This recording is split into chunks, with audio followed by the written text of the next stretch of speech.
तो कुमा की बैक स्टोरी चालू होती है जहाँ पे उसके पापा एक डॉक्टर से बात कर रहे होते हैं कि कुमा के जन्म के बारे में किसी को पता नहीं चलना चाहिए। अब उसके पापा इसलिए ऐसा कह रहे हैं क्योंकि जो भी बकनियर्स क्लैन के लोग होते हैं वर्ल्ड गवर्नमेंट उनको स्लेव बना के रखती है, इसलिए सारे के सारे बकनियर्स वर्ल्ड गवर्नमेंट से छुप के रहते हैं। ऐसे ही 4 साल बाद एक गवर्नमेंट एजेंट को पता चल जाता है कुमा की फैमिली के बारे में।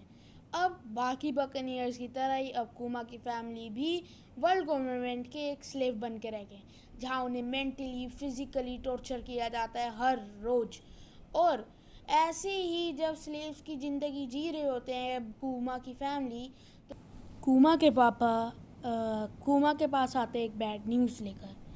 बैड न्यूज़ थी कि कुमा की मदर अब मर चुकी है, क्योंकि ज़्यादा ही एक्सेसिव हर रोज़ टॉर्चर फिज़िकली और मेंटली जब होता था कुमा की मदर के साथ, तो उसको सह नहीं पाई और उनकी डेथ हो चुकी है। अब कुमा बिल्कुल रो रहा होता है, सोच रहा होता है इससे बढ़िया तो मौत ही होती। पर कुमा के पापा कुमा को चीयर अप करने के लिए बताते हैं उसको सन गॉड निका के बारे में, और वो बताते हैं कि वो हमें फ्रीडम दिलाएगा। और कुमा के पापा वो ड्रम्स और लिबरेशन गा रहे होते हैं, पर पीछे से एक वर्ल्ड नोबल आता है और वो कुमा के डैड को पीछे से गोली मार देता है, जिससे कुमा की आंखों के सामने ही उसके पापा मर चुके हैं। फिर हमें दिखाया जाता है कि एक हंटिंग इवेंट होने वाला है गॉड वैली में।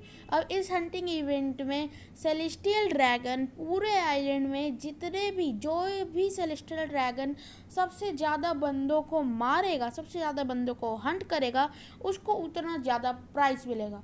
तो अब सब स्लेव्स में अफरा तफरी बची होती है कि वो कैसे भागेंगे, क्या करेंगे। और अभी तो सारे बच्चे थे तो सबको कुछ समझ भी नहीं आ रहा होता है। पर जो हमारा कुमा है वो भागने की कोशिश करता है, पर भाग वो पाता नहीं, क्योंकि उस स्लेव सारे उसको रोक लेते हैं और उसको मारते हैं जब तक वो बेहोश नहीं हो जाता। क्योंकि अगर कुमा भागता है तो सारे के सारे स्लेव्स को पनिशमेंट मिलेगी और सारे के सारे स्लेव्स मारे जाएंगे। इसलिए उसको बेहोश करके, कुमा को बेहोश करके वो सारे स्लेव्स ले आते हैं उसको हंटिंग ग्राउंड में, जहाँ पे इवानकोव और गिनी अपना प्लान सुना रहे हो। तो अब हम सुनते हैं इवानकोव का प्लान। तो इवानकोव के प्लान के हिसाब से ट्रेजर चेस्ट में बहुत खतरनाक डेविल फ्रूट्स रखे हैं और इवानकोव के साथ कोई एक बंदा जाएगा और उन डेविल फ्रूट्स की हेल्प से सारे स्लेव्स को बचा लेगा। तो ये प्लान सुनने के बाद सारे स्लेव में सन्नाटा होता है, क्योंकि वर्ल्ड गवर्नमेंट का बहुत खौफ होता है स्लेव्स में। अगर पकड़े गए तो आखिर सारे मारे जाएंगे, इसलिए सारे के सारे स्लेव बिल्कुल चुप होते हैं। पर पीछे से एक हाथ उठता है, वो हाथ होता है कुमा का, और कुमा कहता है मैं अपनी बड़ी बॉडी से वहाँ ज़्यादा देर टिक पाऊँगा, इसलिए इवानकोव मैं तुम्हारे साथ जाऊँगा और डेविल फ्रूट्स लेके आऊँगा। फिर वहाँ पे रॉक्स और रोजर पायरेट्स का अराइवल होता है और साथ में मरीन्स भी होते हैं। तो ये चांस होता है, ये फाइनल चांस होता है इवानकोव और कुमा का डेविल फ्रूट्स लेने के लिए। और क्योंकि वहाँ पे 2 पायरेट्स आ गए थे और मरीन्स भी थे, तो चारों तरफ केओस मचा हुआ था।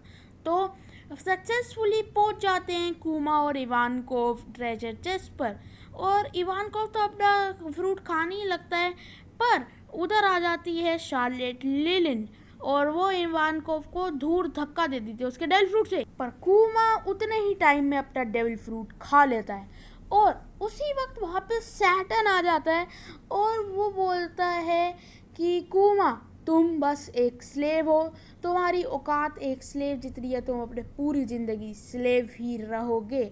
और इतना सब सुनने के बाद भी कुमा उठता है और कहता है यहाँ से मैं सारे स्लेव्स को बचा के जाऊँगा। और फिर उसके बाद गॉड वैली से 500 स्लेव्स को कुमा बचा लेता है। फिर हमें दिखाया जाता है कि सोवियत किंगडम में कुमा और गिनी रह रहे होते हैं एक चर्च में, पर इवानकोव को एडवेंचर करना था, इसलिए इवानकोव निकल जाता है और कुमा जब 17 साल का हो जाता है तो उसी चर्च में वो एक प्रीस्ट बन जाता है। और गिनी भी कुमा के साथ रह रही होती है जब तक। फिर हमें दिखाया जाता है कि सोवियत किंगडम के राजा ने ये ऑर्डर दिया है कि साउदर्न लैंड जो है सोवियत किंगडम का, उसको एक लॉलेस लैंड बना दिया जाए। अब ये सुन के कुमा और गिनी और कुमा के कुछ साथी जाते हैं कैसल में और वहाँ पे बिल्कुल डिस्ट्रक्शन कर देते हैं और उनकी रॉयल गार्ड से भी लड़ाई होती है। अब इस वजह से उनको जेल में बंद कर दिया जाता है, पर लकीली वहाँ पे ड्रैगन और इवानकोव आ जाते हैं और उधर जो वो राजा होता है, किंग होता है जो सोवियत किंगडम का, उसको आउटथ्रोन कर देते हैं, मतलब उसको मार के भगा देते हैं और सारे प्रिजनर्स को फ्री कर देते हैं। अब कुमा और गिनी अपने दोस्त इवानकोव को पहचान लेते हैं और रेवोल्यूशनरी आर्मी ज्वाइन कर लेते हैं और अब कुमा बन गया है रेवोल्यूशनरी आर्मी का थर्ड पिलर। अब ऐसे ही सब कुछ नॉर्मल हो जाता है, रेवोल्यूशनरी आर्मी में बिल्कुल कुमा अच्छे से रहता है। पर जब ही एक खबर आती है कि गिनी को कैप्चर कर लिया गया है सेलेस्टियल ड्रैगन की वाइफ बनने के लिए, नेक्स्ट हमें दिखाया जाता है कि गिनी आर्मी को अपना हाल बताती है और ये बोलती है कि उसको एक डिजीज़ हो गई है जिससे अब वो मरने वाली है और वो डिजीज़ उसको मैरीजुआ से मिली थी।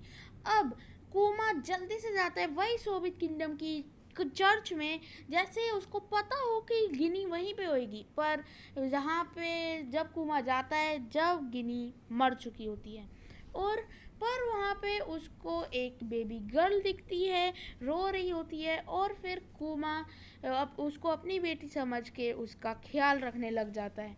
और ऐसे ही कुछ साल बाद वो बेबी गर्ल जो है उसका नाम होता है बोनी। अब बोनी के शरीर पे कुछ साल बाद उसके शरीर पे कुछ पत्थर निकलने लग जाते हैं, जो कुमा नोटिस करता है वो सेम पत्थर होते हैं जैसे गिनी के शरीर पे थे जब गिनी की मौत हुई थी। तो कुमा बहुत सारे डॉक्टर्स के पास लेके जाता है बोनी को, पर किसी को भी ये नहीं पता होता है कि ये कौन सी डिजीज़ है। पर फिर कुमा को एक डॉक्टर मिलता है जो बताता है कि ये डिजीज़ इनक्योरेबल है, मतलब इसका इलाज नहीं हो सकता और इस डिज़ीज़ का नाम है सेफायर स्केल और इस डिज़ीज़ से अभी बोनी मर जाएगी कुछ 5 साल बाद। इसके बाद अगले 4 साल तक कुमा बस सेल करते रहता है इस तलाश में, इस होप लेकर कि कोई तो मिलेगा जो उसकी बोनी को ठीक कर पाएगा। फिर कुमा ड्रैगन से दोबारा मिलता है और ड्रैगन को ये सारी कहानी बताता है। अब ड्रैगन कुमा को बोलता है कि वो वेगापंक से जाके मिले। वेगापंक एक बहुत जीनियस साइंटिस्ट है जो अभी एग हेड में है। अब कुमा मिलता तो है वेगापंक से, पर वेगापंक उसको बताता है कि हाँ इलाज तो हो जाएगा, पर वेगापंक को कुमा की बॉडी पे रिसर्च करनी थी। अब वेगापंक को कुमा की बॉडी पे इसलिए रिसर्च करनी थी क्योंकि वेगापंक एक पूरी आर्मी बनाना चाहता था, कुमा की बॉडी जैसी बहुत स्ट्रॉन्ग आर्मी बनाना चाहता था। इसलिए कुमा भी ये डील को एक्सेप्ट कर लेता है कि बस बोनी का इलाज कर दो, बाकी तो मेरी बॉडी से जो भी करना है वो कर सकते हो। तो फिर बस वेगापंक अपना इलाज करने जा रहा होता है, पर सैटर्न को ये खबर मिलती है और वहाँ पे सैटर्न बोलता है कि बोनी का इलाज अगर करना है तो इन 3 शर्तों पे होगा बोनी का इलाज। वो 3 शर्तें ये होती हैं कि सबसे पहला कुमा को वन ऑफ द 7 वॉरलॉर्ड में से एक बनना पड़ेगा। सेकंड, कुमा को अपनी बॉडी को एक साइबोर्ग में कन्वर्ट करवाना पड़ेगा। थर्ड, कुमा को अपनी पर्सनैलिटी और फ्री विल को इरेज करवाना पड़ेगा। और इतना सब था, उसके बाद भी कुमा बोनी से कभी भी नहीं मिल सकता।